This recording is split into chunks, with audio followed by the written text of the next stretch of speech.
لله الحمد لله خالق الوجود من العدم وجاعل النور من الظلم ومخرج الصبر من الألم وملقي التوبة على الندم এখন বছরের শেষ সময়, ছুটির সময়, ক্রিসমাসের ছুটি, নতুন বছরের ছুটি ইত্যাদি কারণে তোমাদের অনেকের স্কুল বন্ধ। তাই মসজিদ এখন সাধারণ সময়ের চেয়ে বেশি লোকারণ্য। আর আমাকে একটা অনুরোধ করা হয়েছে, আজকে প্রচুর শিশুরা এখানে উপস্থিত। আপনি কি এমন একটা খুতবা দিতে পারবেন যেন আমরা তাদেরকে নামাজ পড়তে বলতে পারি? কারণ বাচ্চাগুলো এখন বেশিরভাগ সময় বাসায় কাটাচ্ছে আর তারা তাদের পিতামাতার কথা শোনে না, নামাজ পড়তে বললেও পড়ে না। আপনি কি কোনোভাবে তাদেরকে নামাজ পড়ার জন্য অনুপ্রাণিত করতে পারবেন? আমি এই খুতবার নাম দিয়েছি বাচ্চাগুলোর সাথে আমাকে কথা বলতে দিন। আর এখানে উপস্থিত বাচ্চাদের আমি যা করতে বলবো, তোমাদের যাদের নামাজ পড়তে কষ্ট হয়, পড়তে ইচ্ছা করে না, আর তোমাদের আম্মুরা বকাঝকা করে এবং বলে ওঠো নামাজ পড়ো, তোমরা এখন ছুটিতে আছো, এখন তো কোনো অজুহাত নেই, যাও মসজিদে যাও, তোমরা তখন অনিচ্ছা সত্ত্বেও উঠো আর মনে মনে বলো আম্মা আপনি একটু থামতে পারবেন, খুবই বিরক্তিকর। এমনকি যখন নামাজে দাঁড়াও আল্লাহু আকবার বলে চোখ এদিক ওদিক ঘোরাতে থাকো, তোমরা এটাই করো। এখন পিতামাতাদের উদ্দেশ্যে কিছু কথা বলছি। যদি আপনার বাচ্চাদের জোর করে নামাজ পড়ান, চাপ প্রয়োগ করে নামাজ পড়ান, বকাঝকা করে নামাজ পড়ান, তখন তারা হয়তো কোনো মতে নামাজ পড়ে। আর তাদের বয়স 13, 14, 15, তাদের নামাজ পড়া দেখে আপনার হয়তো ভালো লাগে, কিন্তু তারা তো নামাজ উপভোগ করে না। আর এই ধর্ম আসলে বাহ্যিক ধার্মিকতা নিয়ে নয়, এই ধর্মের মূল নির্যাস হলো অন্তরের ধার্মিকতা। তাই দৃষ্টিনন্দন কোনো একটি কাজ আমার চোখের সামনে হচ্ছে বলেই যে আমরা আমাদের বাচ্চাদেরকে দিয়ে ভালো কিছু অর্জন করে ফেলেছি তা কিন্তু নয়। এক দৃষ্টিতে এটা ভালো, কিন্তু এটা তো কৃত্রিম, এটা বাহ্যিক। যেন সুন্দর একটা গাছ কিন্তু ভিতরটা ফাঁকা। আর আল্লাহ এই ধর্মের মূলকে এভাবে বর্ণনা করেছেন, আসলুহা সাবিত ওয়া ফারউহা ফিস সামা, যার মূল সুদৃঢ়ভাবে স্থাপিত আর শাখা প্রশাখা আকাশ পানে বিস্তৃত। যখন কোনো মানুষ নামাজ নিয়ে অলসতা করে, আমি 3-4 বছরের বাচ্চা সম্পর্কে কথা বলছি না, এবং আমি 6 বছরের কাউকে নিয়েও কথা বলছি না। আমি এমন বাচ্চাদের নিয়ে কথা বলছি যারা এখন বুদ্ধিসম্পন্ন, বাবা পুত্র বা কন্যা মিলে একই লেভেলের ভিডিও গেম খেলতে পারে, তারা একই ধরনের টিভি শো দেখতে পারে, তারা এমন একটি লেভেলে পৌঁছে গেছে যে তারা এখন উচ্চ স্তরের বিষয়গুলো হৃদয়ঙ্গম করতে পারে। আপনার যেসব বিষয়ে আগ্রহ আছে তার কিছু কিছুতে তাদেরও আগ্রহ আছে। টিভিতে আপনি যদি কোনো খেলা দেখেন, তারাও আপনার সাথে দেখে। কিছু কিছু বিষয়ে তারা বুদ্ধিগত দিক থেকে আপনার সমপর্যায়ের। অবশ্যই তারা শিশু, তাদের ব্রেইন এখনো পুরোপুরি পূর্ণতা পায়নি, এখনো কম ক্ষমতা সম্পন্ন, কিন্তু কিছু পর্যায়ে তারা ইতিমধ্যে বুদ্ধিমান সত্তা হয়ে গেছে এবং এখন তারা নিজস্ব সিদ্ধান্ত নেওয়ার ক্ষমতা প্রদর্শন করছে। তারা নিজের জন্য চিন্তা করতে পারে এবং বুদ্ধিমান প্রশ্ন করতে পারে।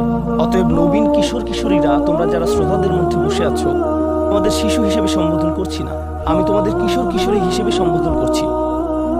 মনে করো তোমাদের বাবা তোমাদের সাথে কথা বলছে বা তোমাদের মা তোমাদের সাথে এই খুতবায় কথা বলছে। আমি ধরে নিচ্ছি যে আমি আমার নিজের সন্তানদের সাথে কথা বলছি এই খুতবায়। আমি মিম্বারে না, আমি বাসায় বসে আমার বাচ্চার সাথে কথা বলছি। তখন আমি কিভাবে তাদেরকে নামাজ পড়তে বলবো? প্রথম যে বিষয়টা বলে আমি কথা শুরু করতে যাচ্ছি তা হলো, প্রিয় সন্তান, এমন একটি সময় ছিল যখন আমি তোমার কথা জানতাম না, তোমার সাথে আমার কোনো সম্পর্ক ছিল না, তোমার কোনো অস্তিত্ব ছিল না, আমি তোমার ব্যাপারে কোনো পরোয়া করতাম না, তোমার কথা কখনো চিন্তা করতাম না, তুমি আমার নিকট কিছুই ছিলে না। লাম ইয়াকুন শাইআম মাযকুরা। কোরআন বলছে মানুষের জীবনে এমন একটা সময় ছিল যখন কেউ তাকে স্মরণ করতো না, একেবারেই না। আমি তোমাকে একটুও ভালোবাসিনি, কারণ তুমি আমার নিকট জিরো ছিলে, কিছুই না। কিন্তু হঠাৎ করে আমার জীবনে তোমার আগমন ঘটলো। এমনকি যখন আমি জানতে পারলাম যে তোমার মা তোমার জন্ম দিবে, যখন সে তার পেটের মধ্যে তোমাকে বহন করে চলছিল, এমনকি তোমার মাও ভাবতো কেমন হবে আমার সন্তানটা, কিন্তু আমার কোনো ধারণাই ছিল না, আমার কাছে কোনো তথ্য ছিল না।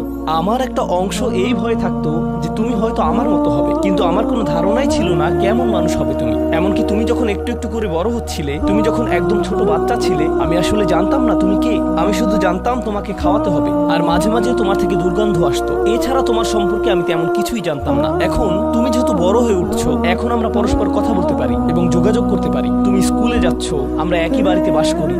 আমি শুধু তোমাকে জানাতে চাচ্ছি, আমাদের মধ্যে এই সম্পর্কটি সবসময় বর্তমান ছিল না। আমি তোমাকে আরো জানতে চাই, এই সম্পর্কটি সবসময় বর্তমান থাকবেও না। খুবই অল্প কিছু সময়ের জন্য আমরা দুজন একত্রে থাকবো, আর অল্প কিছু দিনের মধ্যেই তুমি পুরোপুরি বড় হয়ে যাবে, তুমি যুবক হওয়ার পথে।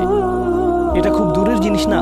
বস্তুত তোমার বাচ্চাকাল থেকে এখন পর্যন্ত সময়টাকে আমার কাছে 1 মাসের মতো মনে হয়। চোখের পলকে তুমি এখনকার তুমি হয়ে গেছো। কিছু বুঝে উঠতে উঠতেই তুমি বড় হয়ে যাবে।